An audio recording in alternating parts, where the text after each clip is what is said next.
a good book, and it taught me a lot about a period of history and fashion that I know very little about.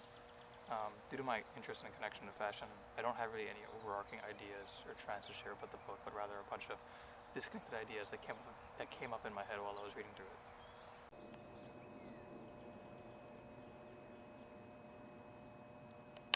I'm sure everybody knows this at this point, but the amount of runway shows that designers are expected to pick up and put out every year is like at an insane amount. Fashion is killing itself at this point with the amount of collection designers have to put out every single year.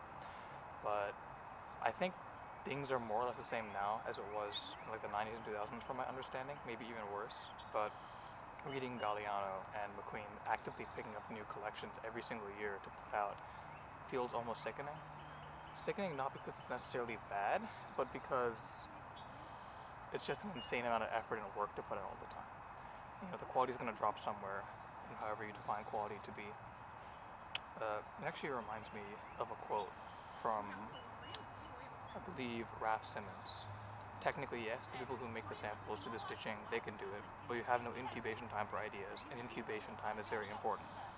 When you try an idea, you look at it and think, let's put it away for a week and think about it later. But that's never possible when you have only one team working on all the collections.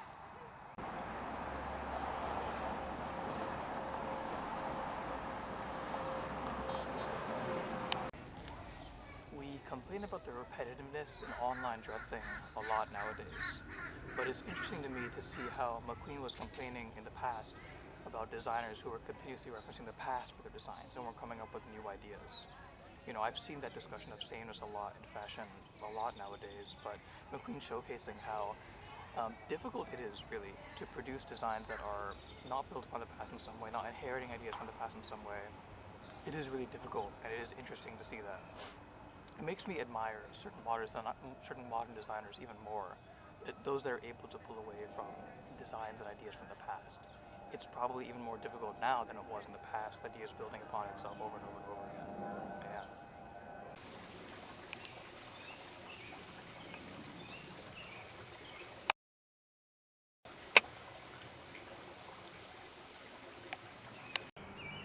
It's odd seeing things like Twitter and the internet discussed at the end of the book in some capacity, because even though I know that Galliano and McQueen's life intersected with my own, one is still alive after all, this time in fashion history feels so like divorced from my history of fashion experience that it just catches me off guard to think that all of this is this modern, all of this massive change in fashion and the way the industry has shifted so much is incredibly new.